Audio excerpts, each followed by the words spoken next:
विराजमान व्यास नंदन श्री सुखदेव जी महाराज अभिमन्यु नंदन महाराज परीक्षित को आत्मज्ञान का उपदेश करा रहे। श्री सुखदेव ऋषि कहते हैं कि हे राजन परीक्षित, अब मैं आपको सूर्य वंश की कथा का रसास्वादन कराता हूं। इधर श्री सुखदेव ऋषि ने बताया कि हे राजन, सूर्य वंश में बड़े ही धर्मनिष्ठ, बड़े ही सुंदर राजा हुए, जिनका नाम आज भी सुनहरे अक्षरों में वर्णित है। बताया कि सूर्य वंश में एक राजा हुए खटवांग, एक राजा हुए खटवांग, और खटवांग से दीर्घबाहु रघु, और रघु से अज, और अज से महाराज दशरथ। इनके 4 पुत्र हुए, राम, लक्ष्मण और भरत शत्रुघ्न। महाराज दशरथ जो हैं बड़े ही प्रतापी राजा हैं, बड़े सुंदर राजा हैं। महाराज दशरथ और इंद्र की बड़ी घनिष्ठ मित्रता थी। ध्यान से सुनो, महाराज दशरथ और इंद्र की बड़ी घनिष्ठ मित्रता थी। एक दिन महाराज दशरथ इंद्र की सभा में गए, और जिस आसन में महाराज दशरथ बैठे थे, उस आसन से जब लौट करके महलों की ओर गए, तो महाराज इंद्र जो था उस आसन को धुलवा रहा था। क्या कर रहा था? उस आसन को धुलवा रहा था, शुद्ध करा रहा था। देव ऋषि नारद ने देखा तो देव ऋषि नारद दौड़ करके महाराज दशरथ के पास में पहुंच गए, और महाराज दशरथ से कहने लगे कि अरे राजन, कहां से आ रहे हो? महाराज दशरथ ने कहा, अपने मित्र इंद्र के यहाँ से लौट रहा हूं। बोले, सुना है कि आपके बीच में बड़ी घनिष्ठ मित्रता है। महाराज ने कहा, हाँ, ये कोई कहने की बात थोड़ी नहीं है, और मैं प्रत्येक दिन जाता हूँ उसकी सभा में, और वहीं से लौट रहा हूँ। देव ऋषि नारद कहने लगे, महाराज, क्या आपको पता है कि जिसे आप अपना अतरंग मित्र मानते हो, घनिष्ठ मित्र मानते हो, वो आपके साथ में क्या करते हैं? क्या करते हैं? कहने लगे, जिस आसन में आप बैठते हो ना, आपके आने के बाद में महाराज इंद्र उस आसन को धुलवा देता है, शुद्ध कराता है। बोले, ऐसा क्यों? बोले, इतने दिन से जा रहे हो, ये नहीं पता चला आपको? अरे एक ही कारण है कि आपकी कोई संतान नहीं है, और इंद्र आपको निर्वस्या मानता है, इसलिए जिस स्थान पर बैठते हो उसे धुलवा देता है। जैसे ही ये बात सुनी तो महाराज आज उसी समय महाराज दशरथ को याद आया कि अरे, मैंने 3 विवाह किए हैं, मैंने 3 विवाह किए हैं, 3 रानियों के होते हुए भी पुत्र का सुख नहीं है। ग्लानि हो गई मन में, और उसी समय महाराज दशरथ के मन में आया कि पुत्र होना बहुत जरूरी है। उसी समय ग्लानि हुई। बताया है गोस्वामी तुलसीदास जी ने कि एक बार भूपत मन माही, एक बार, एक बार भूपत मन माने, एक बार भूपत मन माही, एक बार भूपत मन माने, एक बार भूपत मन माही, एक बार भूपत मन माने, एक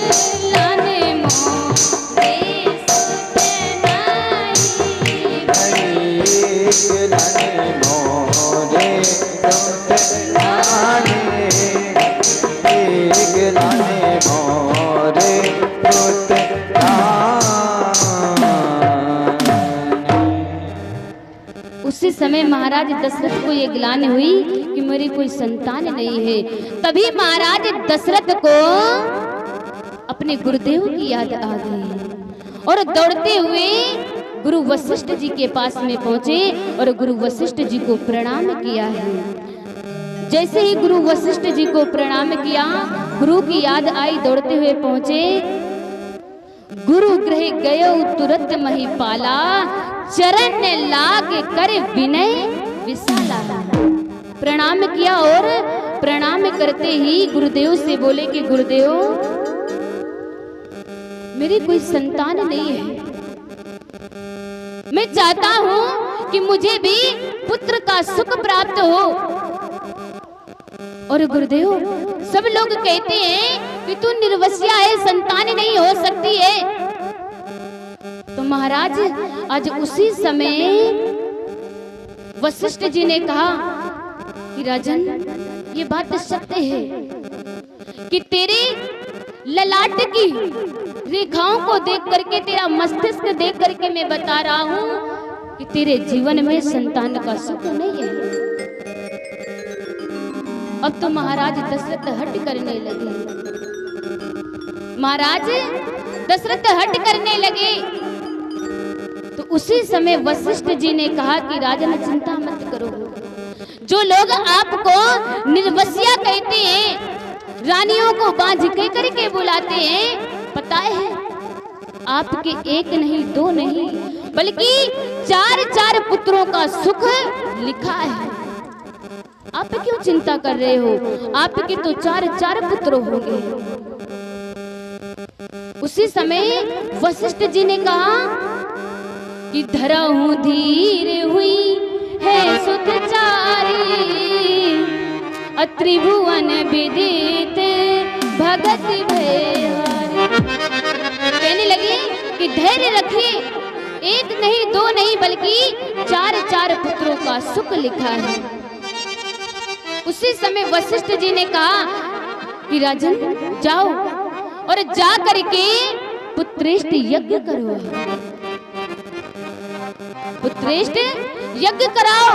श्रृंगी ऋषि को बुलाओ और श्रृंगी ऋषि के द्वारा पुत्रेष्ट यज्ञ कराओ और पुत्र का सुख प्राप्त होगा। आज वहां से महाराज पर दशरथ चले हैं और जाकर के श्रृंगी ऋषि को बुलाया है। महाराज दशरथ श्रृंगी ऋषि को बुलाए और श्रृंगी ऋषि को बुला करके पुत्रेष्ट यज्ञ किया, पुत्रेष्ट यज्ञ की तैयारी करने लगे।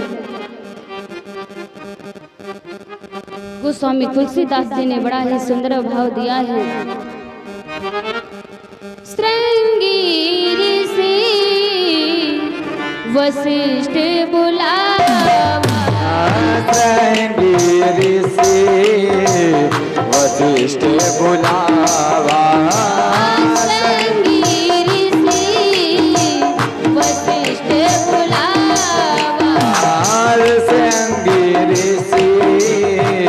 वशिष्ठ बुलावा। पुत्रिका में शुभ यज्ञ रचावा, पुत्रिका में शुभ यज्ञ रचावा, पुत्रिका में शुभ यज्ञ रचावा, पुत्रिका में सब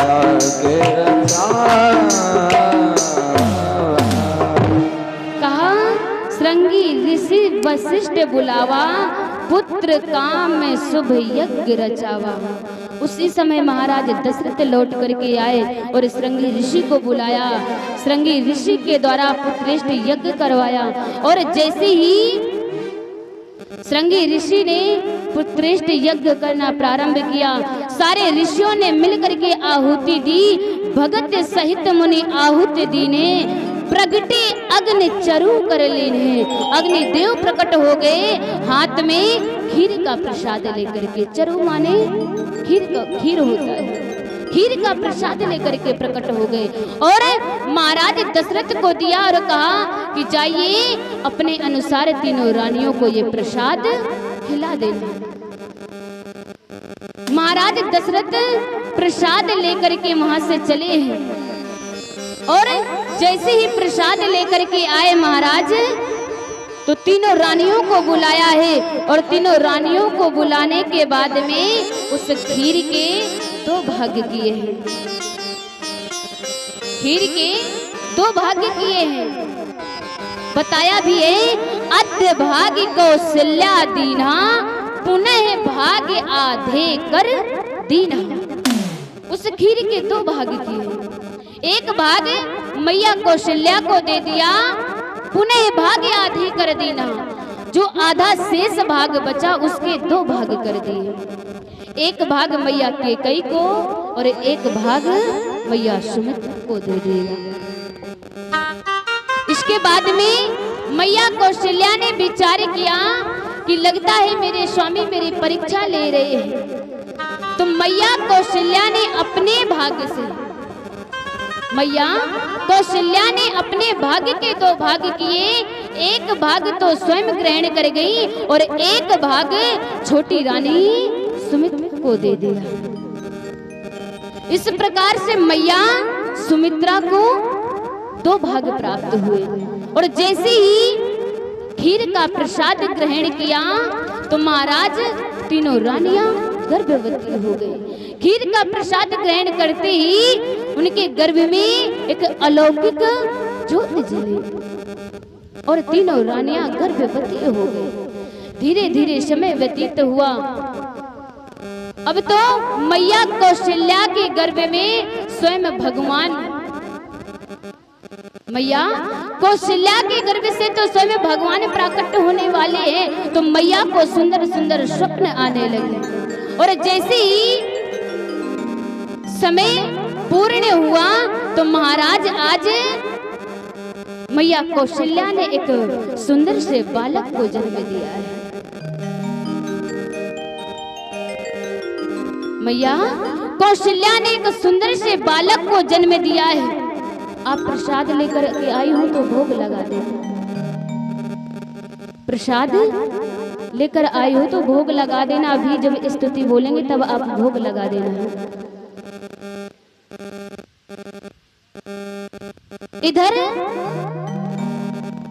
कुछ ही समय के बाद में देखा कि मैया कौशल्या ने सुंदर से बालक को जन्म दिया है। दासी दौड़ती हुई आई और देखा है कि मैया की पास में एक बालक लेटा हुआ है, बड़ा ही सुंदर है।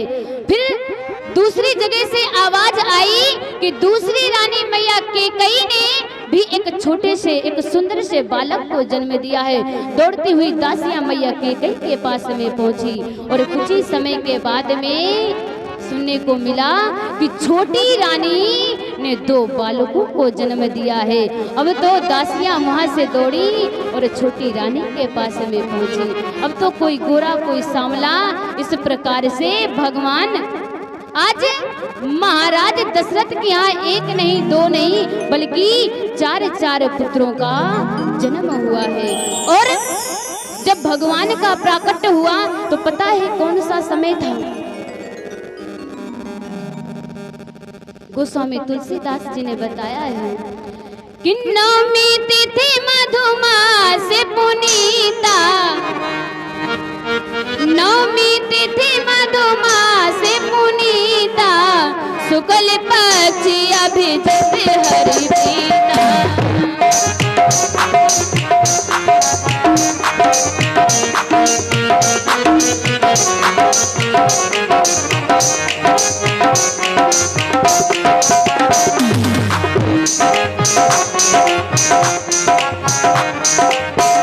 मत दिवस अति शीत न धामा, मत दिवस अति शीत न धामा, पावन काल हो सभी सामा।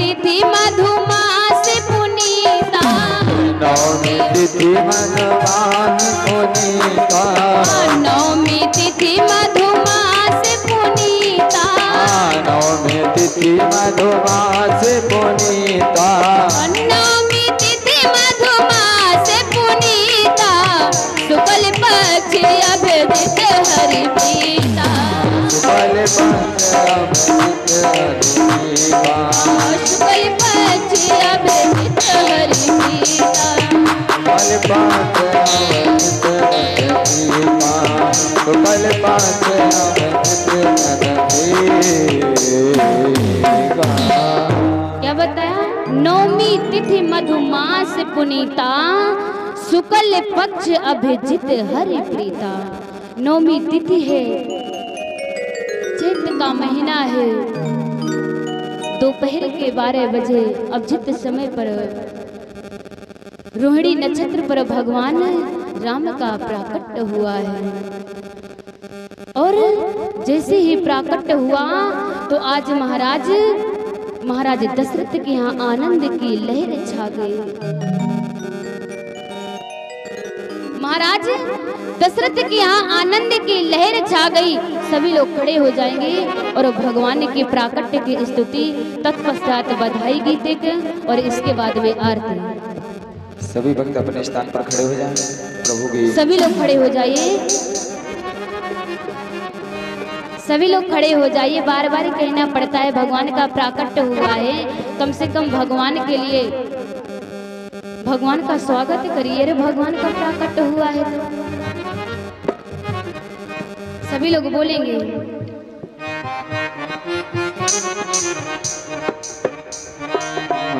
भय प्रगट कृपाला दीन दयाला, कौशल्या हितकारी, हर्षित माधारी, मुनि मनहारी, अद्भुत विचारी, ओछन अभिरामा, तनु मन श्यामा, निज आयुध भुज चारी, भूषण वरमाला, नयन विशाला। हरिओम हरिओम। ऐसे नहीं, और आगे आ जाइए और झूमते हुए बधाई गीत भी होना है और मीठी मीठी तालियां इस स्तुति में भी बोलिएगा, बजाइएगा।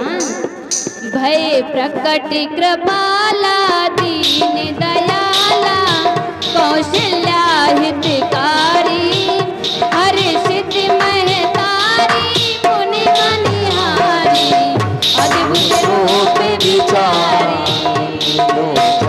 अभिरामा, तनु घन श्यामा, निज आयुध भुज चारी, भूषण मणिमाला, नयन विशाला, शोभा सिंधु खरारी। कहे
मुनि मनियारी अद्भुत रूप विचारी